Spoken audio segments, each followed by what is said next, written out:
O que você poderia dizer sobre a questão do Eduardo Paes agora? Você acha que ele vai vir com toda a força contra as comunidades? O que você acha que a gente pode fazer para se preparar para a atuação dele como prefeito? Eu acho que não. Acho que o Eduardo Paes vai ter sérios problemas.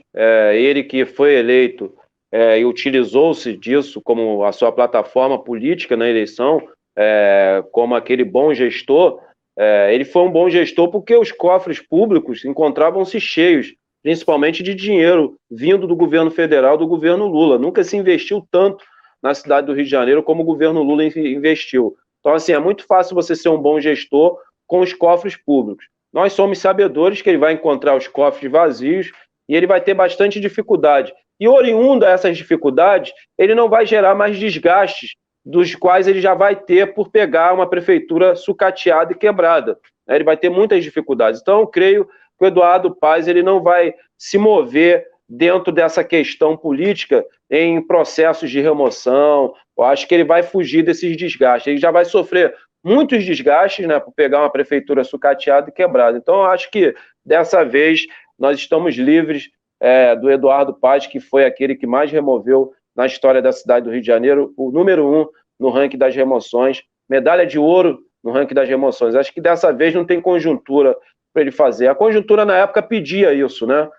Megas eventos, né? Olha só, vamos higienizar a pobreza, né? O que ele fez com a Vila Autódromo é algo criminoso. A Vila Autódromo, que tinha a titularização da posse da terra, uma das poucas favelas que tinha, que foi concedida pelo governo Leonel Brizola. Mesmo assim, ele fez um massacre, uma guerra psicológica, dividiu a Vila Autódromo, teve momentos ali de grande tensão. Quero aqui parabenizar a Jane, seu Altair, que seguraram a barra ali, grandes guerreiros. Mas assim, o que o Eduardo Paes fez na Vila Autódromo foi algo criminoso.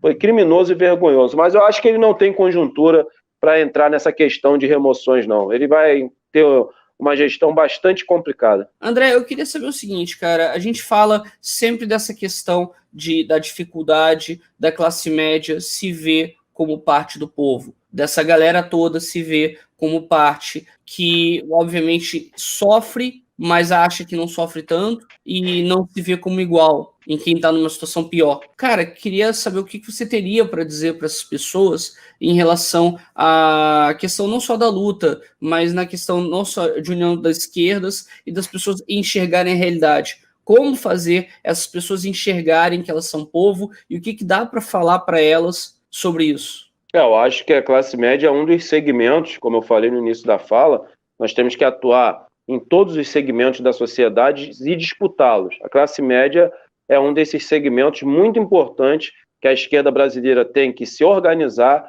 para disputar esse segmento, que tornou-se uma linha auxiliar da elite brasileira e é uma classe média assimilada. Infelizmente, parte da classe média, a grande maioria, assimilou as ideias de ódio e as ideias preconceituosas e as ideias de ódio que a elite tem do Brasil e do povo brasileiro. A classe média assimilou isso. Então, nós temos uma classe média assimilada. Agora, nós temos que ter responsabilidade de tentar nos aproximarmos da classe média. Eu acho que o Brasil vai ter um ano de 2021 muito complicado e muito delicado, e é nesses momentos de crise econômica, né, onde o bolso da classe média vai ser atingido, que nós temos que nos utilizarmos da boa e velha luta de classes para trazer a classe média junto à classe trabalhadora para a gente organizar esse grande exército e aí sim focar na luta contra as elites brasileiras, focar na luta contra esse Estado burguês, essa democracia burguesa e principalmente focar na luta contra o Estado estadunidense, né, que mantém a América Latina aí sob o seu jugo, né?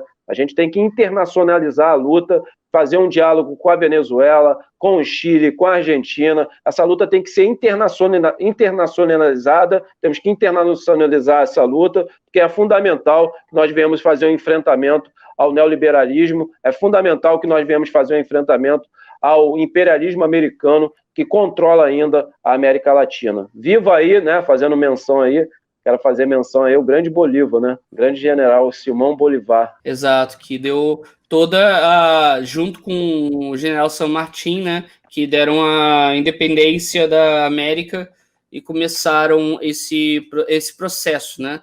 Viva a Revolução Bolivariana. Viva a Revolução Bolivariana. Exatamente. O pessoal, inclusive, eu tenho uma coisa aqui para falar e eu vou citar aqui. Ó, vocês não me vêm fazendo isso todo dia, tá? Eu vou citar aqui Manhattan Connection, tá? Que os caras lá falou o seguinte: o que Cuba tem de bom? Cuba não tem nada. Cuba só tem saúde, educação e segurança. Fora isso, não tem nada. Então, assim, eu acho que eu tô citando aqui agora. Isso foi. Não, é sério, André, isso foi dito no Manhattan Connection. Eu gostaria que o Brasil só tivesse isso. Eu ficaria feliz se só tivesse isso, eu tava feliz, sabe? E aí entra essa parada que eu quero concluir, né? E te deixar aqui para sua mensagem final, que seria o seguinte: eu queria ver contigo justamente isso. Cara, o que a gente pode pedir, né? Porque a gente está vendo muita gente desanimando com o Bolsonaro, porque aquele negócio, a cada fala do Bolsonaro, ofendendo, atingindo, as pessoas, elas acabam se sentindo apequenadas, elas vão se sentindo mais fracas, e elas vão ficando sem energia. É tipo assim, pô, você, sei lá, pra que time que você torce, André? Eu sou vascaíno. Você é vascaíno, beleza. Aí você tá lá, beleza, aí você tem um amigo que torce pelo Bangu. Teu time tá bem, o Bangu não tá na primeira divisão do Campeonato Brasileiro. Pô, o cara tá muito triste. Como é que você vai lá dar o suporte pra esse cara? O que você vai falar pra esse cara? Assim, eu acho que é mais ou menos assim que eu vejo quando alguém tá com muita energia, né, amor pelo seu time, o time tá ganhando, o time tá lá disputando, você tá lá criticando, e aí tem aquela outra pessoa que tá do teu lado, que também gosta de futebol, só que tipo assim, você vai ouvindo tanta bomba, o cara diz que o professor é vagabundo, aí o cara vai e diz que vai ter... abrindo um parênteses aqui, para quem acha que a nossa bandeira jamais será vermelha, no mês que vem, olha a sua conta de luz, tá bom? Bolsonaro fez a bandeira de todo mundo ser vermelha, 100% a mais na conta de luz de todo mundo. Então, quem quiser, replique essa informação, porque a nossa bandeira agora é vermelha, tá? Só para todo mundo já saber. Mas, enfim, aí entra essa questão. Eu queria saber contigo isso. O que você vê em relação a esse pessoal que se sente enfraquecido? O que a gente pode falar para essa galera? Porque a gente está na luta, claro, mas o que a gente pode falar para quem está fraco do nosso lado, para que, sei lá, comece ou a se movimentar ou a não se sentir tão mal num momento tão difícil quanto esse, cara? Olha, eu acho que nós temos que ter esperança, antes de tudo. A esperança é algo que nos move, que nos motiva, né? Você tem que procurar coisas que lhe motivem, né? Que te coloquem para cima. Isso é fundamental, é o que eu faço com a minha vida. Minha vida não é nada fácil, a vida de um homem negro, pobre, favelado, né? Eu enfrento diversas dificuldades e adversidades, mas nem por isso eu permito ou dou permissividade que essas adversidades e dificuldades que eu vivencio cotidianamente venham me colocar para baixo e venham roubar de mim a minha esperança. Né? Então, acho que nós temos a responsabilidade de abrir uma janela de esperança no meio do desespero do povo, do desalento e da desesperança do povo. E essa janela tem nome, se chama Luiz Inácio Lula da Silva. Lula representa a esperança para os mais pobres. Nós já governamos esse país, provamos que sabemos governar. Mais uma vez eu quero ressaltar, não conserta-se 500 anos em 13.